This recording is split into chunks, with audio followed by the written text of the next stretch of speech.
3.5 ইঞ্চি আরো ভাই পরীক্ষায় ফেল করছি তো এই খুশিতে আব্বাই কইছে বিয়ে হারাই দেবে মিষ্টি লইছি মিষ্টি খাইবেন ভাই ভাই এই খুশিতে তো মিষ্টি খাওয়াইতেই পারেন। খারো হিসাব রাখা লাগে তো ক্যারে কয়টা মিষ্টি খাওয়াইলাম দেই তো আকরো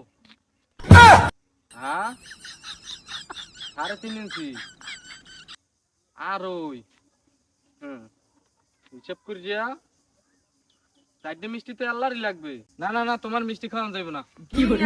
মিষ্টি কই না না না তোমার মিষ্টি খাওয়ানো যাবে না তুমি আল্লাহ 4-5টা খাইলা ভালো আর মানে খাইবে কি তাই মিষ্টি খাওয়ানোর কথা কইছেন কা? আচ্ছা খারো 1 মিনিট খারো হ্যাঁ আকরো